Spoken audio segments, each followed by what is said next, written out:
तो जय हिंद, नमस्कार दोस्तों। कैसे हैं आप लोग? आशा करते हैं कि आप लोग बहुत ही अच्छे होंगे। तो आज का जो हमारा टॉपिक है वो है मनुष्य का मस्तिष्क। आज हम इस वीडियो में मानव मस्तिष्क के बारे में पूरे डिटेल्स में जानेंगे। हमने काफ़ी अच्छे ढंग से नोट्स को तैयार किया है और आपको समझाने का भी प्रयास करेंगे। तो चलिए वीडियो को स्टार्ट करते हैं। तो उससे पहले आपसे एक छोटी सी रिक्वेस्ट है कि नोट्स को बनाने में काफ़ी मेहनत लगता है। यदि अगर आप लोग चैनल को सब्सक्राइब और वीडियो को लाइक कर दीजिएगा तो हमें काफ़ी मोटिवेशन मिलेगा और हम आपके लिए ऐसे ही अच्छे अच्छे वीडियो लाते रहेंगे। तो चलिए वीडियो को स्टार्ट करते हैं। तो देखिए, सबसे पहला नंबर पॉइंट है, मस्तिष्क एक अत्यंत महत्वपूर्ण कोमल अंग है। मानव मस्तिष्क जो होता है वह अत्यंत महत्वपूर्ण क्या है? कोमल अंग है। अब इसे कोमल अंग क्यों कहा गया है? तो हम आपको बता दें कि हमारा मस्तिष्क जो है वह न्यूरॉन कोशिकाओं से मिलकर बना होता है और न्यूरॉन कोशिका में कोशिका विभाजन की क्षमता नहीं होती है। इसीलिए यदि अगर हमारा मस्तिष्क एक बार अगर घायल हो जाता है तो ठीक नहीं हो सकता है और आदमी का क्या हो जाता है? डेथ हो जाता है। तो इसे याद रखिएगा। और देखिए, हमारे जो पुलिस होते हैं, ठीक है, वो इसीलिए हेलमेट लगाने के लिए बोलते हैं क्योंकि मस्तिष्क क्या है? एक महत्वपूर्ण कोमल अंग होता है। ठीक है। इसके बाद देखिए, कहता है कि तंत्रिका तंत्र के द्वारा शरीर की क्रियाओं के नियंत्रण और समन्वय में सबसे महत्वपूर्ण भूमिका मस्तिष्क की होती है। अब तंत्रिका तंत्र क्या होता है? तो देखिए, हमारे शरीर में जो संवेदनाओं को ग्रहण करता है, यानी हमारे शरीर में जो हलचल होता है उसका संदेश दिमाग तक कौन ले जाता है? तो तंत्रिका तंत्र के द्वारा ही जाता है। इसके बाद ब्रेन जो होता है उसके बारे में सोचता है, यानी प्रतिक्रिया करता है और फिर जिस अंग को आदेश देना होता है वो देता है लेकर। ठीक है। तो उसमें यानी कि तंत्रिका तंत्र द्वारा हमारे शरीर के नियंत्रण एवं समन्वय में सबसे ज़्यादा भूमिका मस्तिष्क की होती है। ये बात याद रखिएगा। इसके बाद देखिए, कहता है कि मस्तिष्क खोपड़ी की मस्तिष्क गुहा के अंदर सुरक्षित रहता है। यानी हमारा मस्तिष्क जो है वह यानी कि मस्तिष्क गुहा के अंदर रहता है, जिसको हम लोग क्रेनियम भी बोलते हैं। ठीक है ना, ये बात याद रखिएगा। इसके बाद देखिए, यह चारों ओर से एक तंतुमय झिल्ली से घिरी होती है, झिल्ली से घिरा होता है। यानी हमारा ब्रेन जो है वह एक संयोजी ऊतक के द्वारा घिरा होता है, जिसे हम लोग क्या कहेंगे? मेनिनजिंज कहते हैं। ठीक है। अब देखिए, हमारा जो मस्तिष्क है ना उसके ऊपर एक क्या होती है? तो एक झिल्ली होती है, जो कि आपको इमेज में दिखाई दे रहा होगा। वो जो झिल्ली है इसी को हम लोग मेनिनजिंज बोलते हैं। ठीक है ना। इसके बाद देखिए, हमारा है मेनिनजिंज कोमल मस्तिष्क को बाहरी घातों तथा दबाव से बचाता है। यानी कि हमारा जो मस्तिष्क है उसको बाहरी घातों से बचाने का काम कौन करता है? मेनिनजिज करता है। इसके बाद देखिए, यहाँ पर है अगला नंबर कि मस्तिष्क और मेनिनजिज के बीच सेरिब्रोस्पाइनल द्रव्य भरी होती है। यह मस्तिष्क को नम बनाए रखता है। यहाँ पर नम होगा, ये बात याद रखिएगा, नाम लिखा हुआ है। ठीक है ना, नम होगा। तो देखिए, मस्तिष्क को नम बनाए रखने का काम कौन करता है? सेरिब्रोस्पाइनल द्रव्य करता है। ठीक है। और ये कहाँ स्थित होता है? तो मस्तिष्क और मेनिनजिज के बीच स्थित होता है, जो कि आपको इमेज में दिखाई दे रहा होगा। इसके बाद देखिए, कहता है कि मस्तिष्क का जो औसतन आयतन होता है वो होता है 1650 ml होता है, यानी 1650 ml। तथा औसतन भार की अगर हम बात करें तो करीब 1.5 kg का होता है। यानी मानव मस्तिष्क का जो भार होता है ना वो 1.5 kg का होता है, याद रखिएगा। इसके बाद देखिए, अब हम मस्तिष्क का क्या करेंगे? वर्गीकरण करेंगे। तो मस्तिष्क को 3 प्रमुख भागों में बांटा गया है। सबसे पहला होता है अग्र मस्तिष्क, दूसरा होता है मध्य मस्तिष्क, तीसरा होता है हमारा पश्च मस्तिष्क। इसके बाद देखिए, यहाँ पर भी आप लोग देख सकते हैं इमेज में, जो हमारा ये बड़ा वाला भाग दिखाई दे रहा है ना, यही होता है हमारा अग्र मस्तिष्क। इसके बाद यहाँ पर जो गुलाबी कलर का दिखाई दे रहा है ये हमारा मध्य मस्तिष्क होता है। इसके बाद जो ये नीचे वाला भाग देख रहे हैं आप, ये हमारा पश्च मस्तिष्क होता है। इसके बारे में हम लोग डिटेल्स में समझेंगे। तो देखिए, सबसे पहले हम लोग अग्र मस्तिष्क मस्तिष्क के बारे में जानेंगे। तो देखिए अग्र मस्तिष्क को दो भागों में बांटा गया है, ठीक है। पहला होता है सेरिब्रम, दूसरा होता है डायनसेफेनॉल, ठीक है। तो देखिए सेरिब्रम यह मस्तिष्क के शीर्ष पार्श्व तथा पश्च भागों को ढके रहता है। जो सेरिब्रम भाग है ये मस्तिष्क को यानी कि मध्य में, आगे में और पीछे यानी कि तीनों भाग से ढका हुआ रहता है। कौन? सेरिब्रम रहता है। इसके बाद देखिए याद रखिएगा मस्तिष्क का सबसे बड़ा भाग जो होता है वह सेरिब्रम का ही होता है। इसके बाद यह मस्तिष्क का अत्यंत महत्वपूर्ण भाग है। यह बुद्धि और चतुराई का केंद्र है। देखिए हमारे जो बुद्धि और चतुराई का जो केंद्र होता है वह सेरिब्रम होता है। इसके बाद यहाँ पर एक पॉइंट छूट गया है। इसके बाद यहाँ पर एक पॉइंट छूटा हुआ था, हमने उसको भी ऐड कर दिया है। याद रखिएगा यह मांसपेशियों की गतिविधियों, भाषण, सोच, भावनाओं, पढ़ने लिखने और सीखने जैसी प्रक्रियाओं को भी नियंत्रित करता है। जैसे कि हमें जो प्यार होता है, घृणा होता है, ठीक है ना, किसी से नफरत होता है, तो और जो पढ़ने की शक्ति होती है, सोचने की शक्ति होती है, याद रखने की जो शक्ति होती है, उस सब को नियंत्रित करने का काम जो है वो सेरिब्रम ही करता है। ये बात याद रखिएगा। इसके बाद जो है हमारा वो है डायनसेफेनॉल। याद रखिएगा यह कम या ज़्यादा ताप को आभास, दर्द और रोने जैसी प्रक्रियाओं को नियंत्रित करता है डायनसेफेनॉल। इसके बाद याद रखिएगा डायनसेफेनॉल को चार मुख्य भागों में बांटा गया है। पहला है थैलेमस, दूसरा है हाइपोथैलेमस, तीसरा है एपिथैलेमस और चौथा है हमारा सबथैलेमस। यहाँ पर जो भाग देख रहे हैं आप, यही होता है हमारा डायनसेफेनॉल, ठीक है। और इसको चार भागों में बांटा गया है, ठीक, जिसको हम लोग क्या कहते हैं, तो थैलेमस, हाइपोथैलेमस, एपिथैलेमस और सबथैलेमस। इसके द्वारा क्या होता है, डायनसेफेनॉल के द्वारा जो हमें भूख प्यास लगती है, नींद को भी ये कंट्रोल करता है। ये सब बात याद रखिएगा, ठीक है। क्या आपके इस बुक में नहीं दिया गया था, इसीलिए हमने इसे नोट्स में कवर नहीं किया, लेकिन फिर भी हम आपको बता देते हैं कि डायनसेफेनॉल के द्वारा ही निद्रा को नियंत्रित किया जाता है। भूख प्यास जो लगती है इसी के द्वारा उसका नियंत्रण किया जाता है। इसके बाद देखिए हमारा है मध्य मस्तिष्क। यह मस्तिष्क स्टेम का ऊपरी भाग है, यानी कि मध्य मस्तिष्क जो यहाँ पर देख रहे हैं गुलाबी कलर का होता है, यही है उसकी स्थिति। इसके बाद यह आँखों की पेशियों को नियंत्रित करने का केंद्र होता है, यानी आँखों की जो पेशियाँ होती है उसको नियंत्रित करने का काम मध्य मस्तिष्क करता है। इसका इतना ही काम है। इसके बाद हम लोग पश्च मस्तिष्क के बारे में जानेंगे। इसको भी दो भागों में बांटा गया है। सबसे पहला है सेरिबेलम, यहाँ पर सेरिब्रम नहीं है, सेरिबेलम है, याद रखिएगा। इसके बाद है हमारा मस्तिष्क स्टेम, ठीक है। तो यहाँ पर हम लोग सबसे पहले सेरिबेलम के बारे में जानेंगे, इसके बाद हम लोग मस्तिष्क स्टेम के बारे में जानेंगे। तो देखिए सबसे पहला है हमारा सेरिबेलम। तो याद रखिएगा यह यानी कि समन्वय, संतुलन और ऐच्छिक पेशियों की गति को नियंत्रित करने का काम करता है। ऐच्छिक पेशियां कहने का मतलब होता है ऐसा हमारा अंग जो हमारी इच्छा अनुसार कार्य करती है ना, उसी को हम ऐच्छिक पेशियां बोलेंगे, ठीक। हमारे शरीर में जितने भी अंग हमारी इच्छा के अनुसार कार्य करता है उसको ऐच्छिक पेशियां कहते हैं। और उसी ऐच्छिक पेशियां को नियंत्रित कौन करता है, तो सेरिबेलम करता है। और देखिए याद रखिएगा कि कहता है यदि मस्तिष्क से सेरिबेलम को नष्ट कर दिया जाए तो ऐच्छिक गतियां असंभव हो जाएगी, यानी हमारा शरीर, हाथ पैर जो हमारे इच्छा के अनुसार कार्य करती है वो सही ढंग से वो कार्य नहीं करेगी और वह बंद हो जाएगी। इसीलिए जब मानव दारू यानी कि शराब यानी ड्रिंकिंग करता है तो याद रखिएगा उसका सेरिबेलम वाला भाग ही काम करना बंद कर देता है। सही ढंग से कार्य नहीं करने के कारण उसके जो शरीर का अंग होता है ना, जो उसकी ऐच्छिक पेशियां होती है, हाथ पैर, ये सब जो होता है सही ढंग से कार्य नहीं करता है, इसीलिए वह यानी कि तलमलाते रहता है, ठीक। इसके बाद आप लोग उदाहरण को भी ज़रूर याद रखिएगा।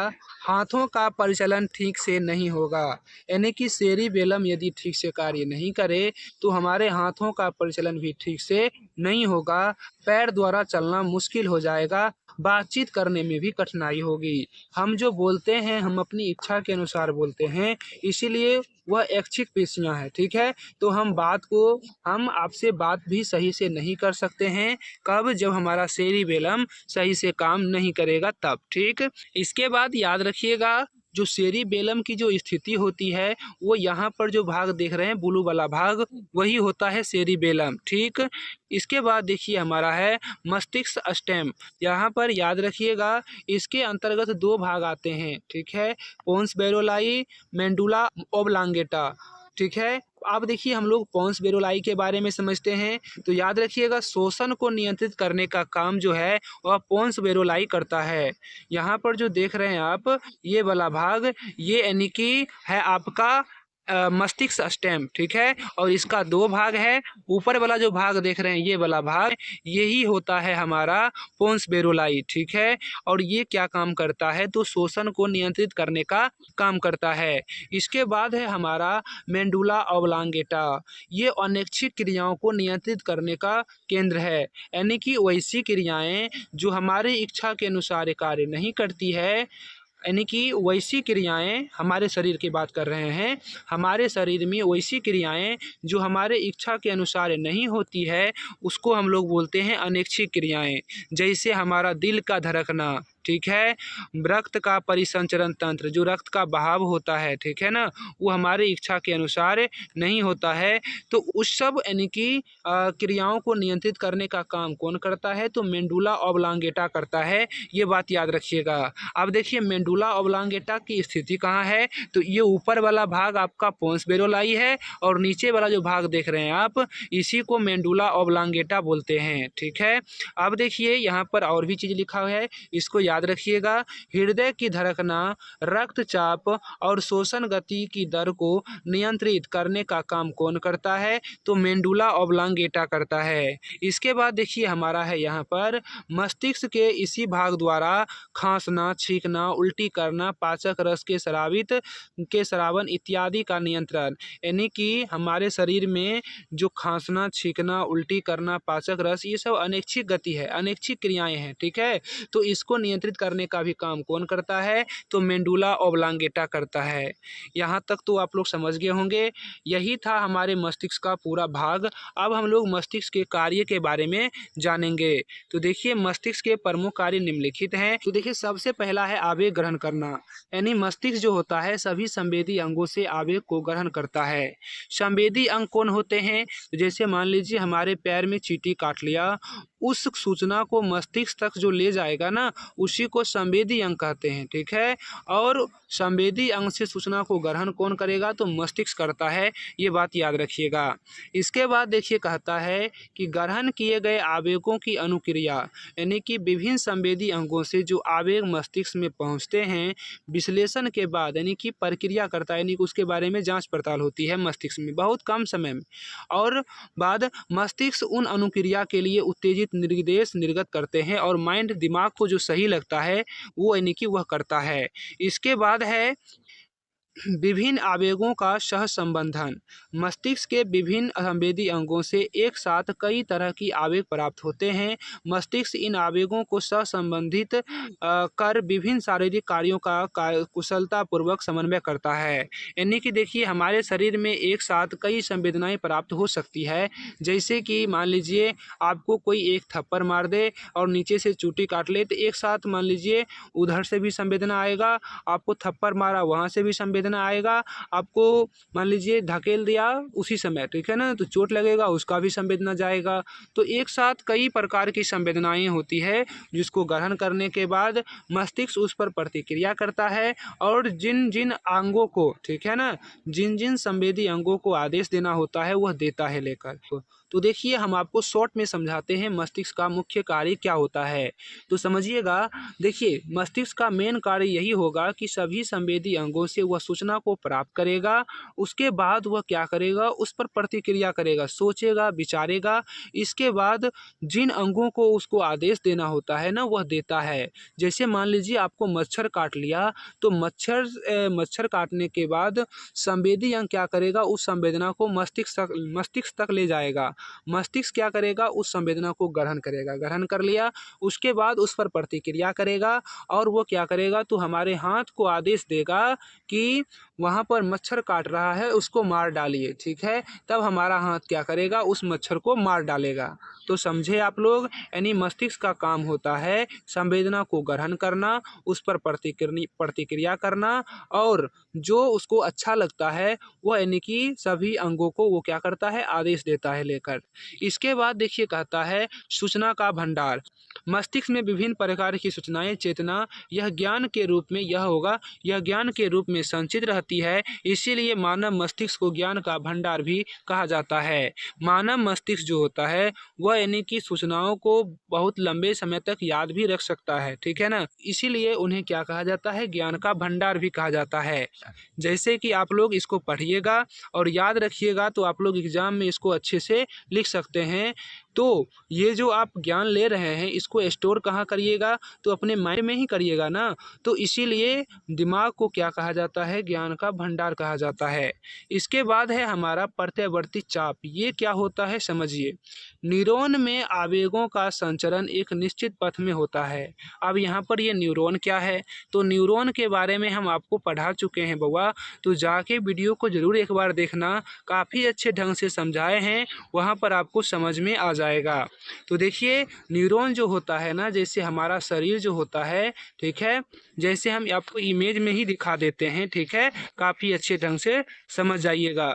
देखिए यहाँ पर सॉरी, जैसे हमारा देखिए शरीर है ना, ये यानी कि ये जो जाल बिछा हुआ है ये तंत्रिका तंत्र है। क्या है, तंत्रिका तंत्र। अब देखिए जो तंत्रिका तंत्र का जो निर्माण हुआ है वो छोटे छोटे कोशिकाओं से मिलकर बना हुआ है, उसी को न्यूरॉन कहते हैं। क्या कहेंगे, न्यूरॉन कहेंगे। और न्यूरॉन का स्ट्रक्चर जो होता है वो इस प्रकार का होता है, जो यहाँ पर आपको इमेज दिखाई दे रहा है यही होता है न्यूरॉन, ठीक है। अब देखिए समझिएगा, यहाँ पर हम समझाते हैं आपको। कहाँ गया, हाँ।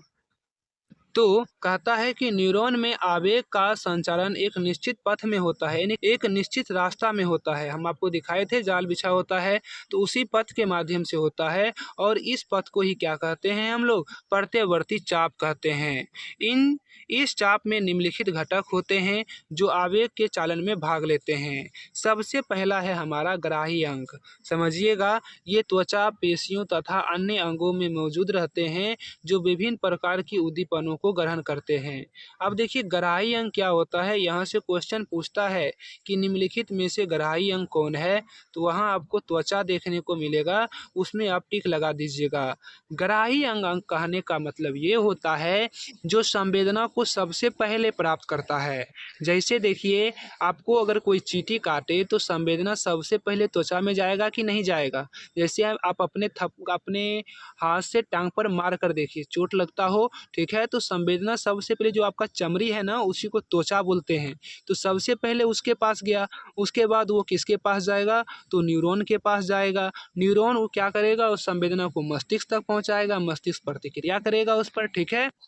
तब मस्तिष्क हमको आदेश देगा कि बउआ तोरे टांग है, नहीं मार, चोट लगता है, ठीक है, ऐसे बोल सकता है, लेकिन याद रखिएगा, ठीक है। अब देखिए संवेदना मार्ग क्या होता है सो समझिएगा। ग्राही अंगों द्वारा उद्दीपनों के ग्रहण किए जाने के पश्चात इन उद्दीपनों का संचरण संवेदी न्यूरॉन में होता है जो संवेदना मार्ग का निर्माण करता है। अब देखिए न्यूरॉन भी 3 प्रकार के होते हैं। सबसे पहला होता है संवेदी न्यूरॉन। क्या होता है, संवेदी न्यूरॉन। संवेदी न्यूरॉन संवेदना मार्ग का ही निर्माण करता है, ये बात याद रखिएगा। संवेदी न्यूरॉन कहने का मतलब होता है, हम आपको डायरेक्ट समझाते हैं, माइंड में याद रखिएगा, जो हमारी सूचना, जैसे मान लीजिए हमको चींटी काटा, उस सूचना को जो मस्तिष्क तक ले जाएगा जो न्यूरॉन, उसको बोलेंगे संवेदी न्यूरॉन। क्या बोलेंगे, संवेदी न्यूरॉन। तो संवेदी न्यूरॉन जो होता है वह ग्राही अंगों से जो सूचना मिलता है ना, त्वचा से जो सूचना मिलता है उसको वो ग्रहण करके उसको डायरेक्ट मस्तिष्क तक पहुंचा देता है, ठीक है। तो उसी मार्ग को हम क्या बोलेंगे, उसी मार्ग को हम संवेदना मार्ग कहते हैं। क्या कहेंगे, संवेदना मार्ग। इसके बाद देखिए सूचना मस्तिष्क तक पहुंच गया। अब तंत्रिका केंद्र संवेदना मार्ग से आए हुए संदेशों को प्राप्त कर यह उचित आदेश देने का कार्य करता है। तंत्रिका केंद्र क्या होता है, जैसे हमारा मस्तिष्क है ना, तो मस्तिष्क हो गया, ये तंत्रिका केंद्र है। क्या है, तंत्रिका केंद्र। अब संवेदना मार्ग से जो उसको सूचना प्राप्त होगा उस पर वह प्रतिक्रिया करेगा, जांच पड़ताल करेगा। उसके बाद वह यानी कि उचित आदेश देगा, यानी हमारे अंग को आदेश देगा। ठीक है। इसके बाद देखिए प्रेरक मार्ग क्या होता है, तो हम आपको बताते हैं। अब देखिए माइंड क्या किया, सबसे पहले संवेदी न्यूरॉन से जो संवेदना मिला था उसको संवेदी मार्ग के द्वारा कहाँ पहुंचाया गया, तो मस्तिष्क में पहुंचाया गया। मस्तिष्क को ही तंत्रिका केंद्र कहेंगे। अब वहां पर क्या होता है, तो मस्तिष्क प्रतिक्रिया करेगा ना। अब वो आदेश जो देगा, उस आदेश को जो न्यूरॉन लेकर जाता है उसी को बोलते हैं प्रेरक मार्ग। क्या बोलेंगे, प्रेरक मार्ग बोलेंगे, याद रखिएगा।